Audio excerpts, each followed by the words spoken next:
Une paix longtemps recherchée semble se dessiner au Moyen-Orient, tandis que les nations arabes commencent à signer ce qu'on appelle l'accord d'Abraham.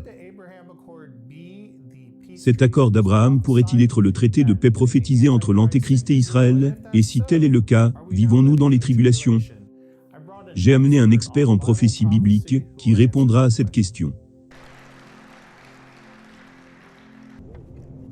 The President of the United States, the Prime Minister of the State of Israel, His Highness, the Minister of Foreign Affairs and International Cooperation of the United Arab Emirates, and the Minister of the Foreign Affairs of the Kingdom of Bahrain will now sign the Abraham Accords. They will each sign 4 copies, 1 in English, 1 in Hebrew, and 2 in Arabic.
Mes amis, c'est avec joie que j'ai ici avec moi Amir Tsarfati. Il voyage à travers les États-Unis à partir de sa patrie d'Israël. Il va aussi dans d'autres conférences de prophétie biblique. C'est une bénédiction de l'avoir ici au ministère Agneau et Lion.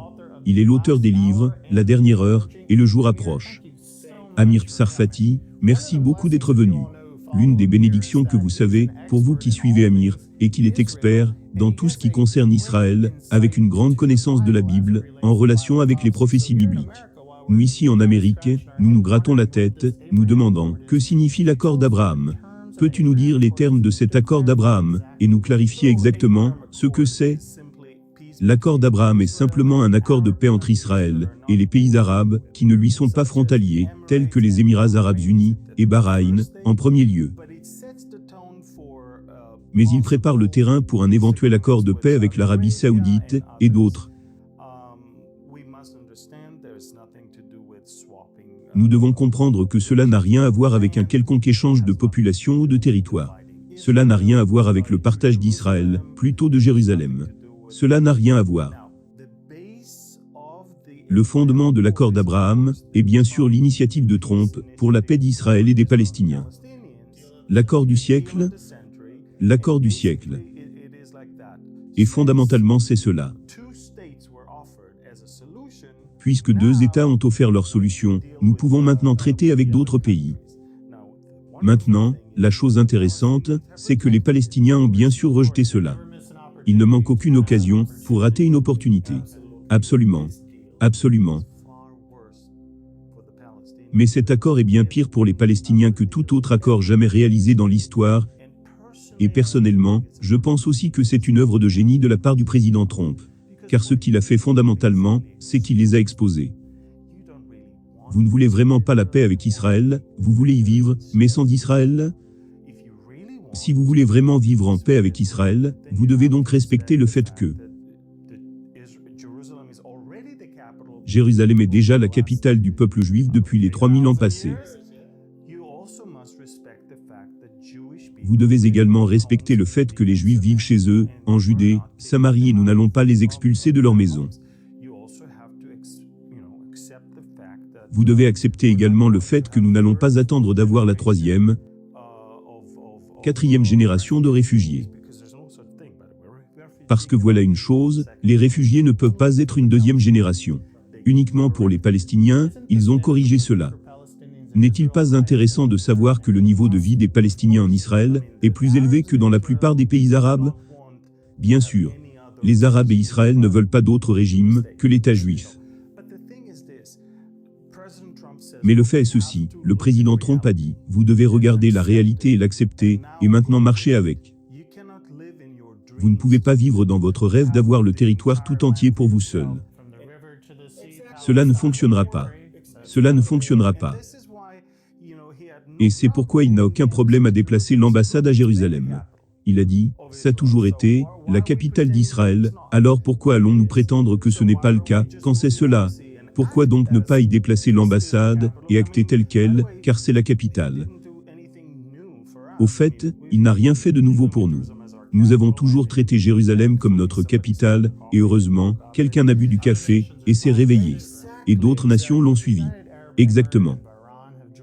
Eh bien, les Émirats arabes unis et Bahreïn ont signé cet accord.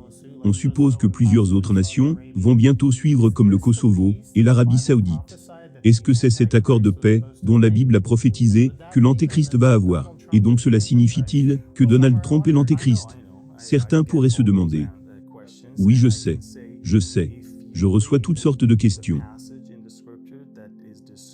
Et je peux dire que si vous lisez le passage de l'Écriture qui décrit à la fois la paix, la durée de l'accord, et la personnalité de l'Antéchrist, rien ne correspond à Donald Trump ou sur l'accord de paix lui-même.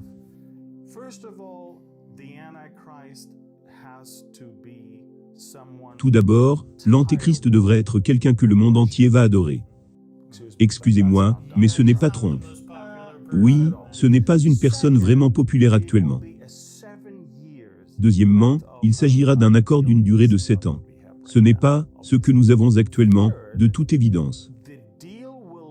Troisièmement, l'accord sera conclu quand Israël sera censé avoir un temple sur le mont du Temple,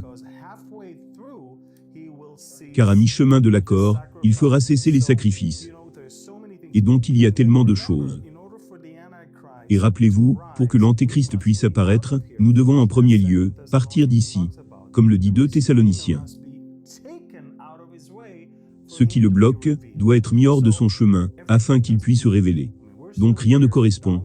Nous sommes toujours ici. Donald Trump est le président, et cet accord de paix n'a rien à voir avec celui du temple juif à Jérusalem. Maintenant, quelle est la place de cet accord dans les prophéties bibliques? Oui, c'est ma question suivante. Je crois que cela ouvre la voie à Ézéchiel 38.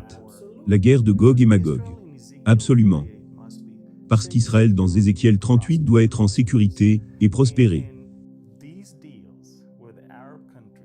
Cet accord avec les pays arabes est exactement ce qui fera d'Israël un acteur fort dans le Moyen-Orient. Et non pas un État controversé. Plus personne ne parle à Israël comme s'il était un État illégitime. Ils l'acceptent tous. Merveilleux. Donc les amis, nous ne disons pas que la tribulation se passe actuellement, et que Donald Trump est l'Antéchrist. L'accord d'Abraham est beaucoup plus, et je suis d'accord avec Amir, prépare le terrain de la paix et la sûreté, les prérequis nécessaires à Israël pour la guerre de Gog et Magog. Toutes ces prophéties bibliques sont en train de se mettre ensemble actuellement. Donc je te demande, as-tu donné ta vie à Jésus? L'as-tu accepté comme ton sauveur? Jésus revient bientôt. Es-tu prêt?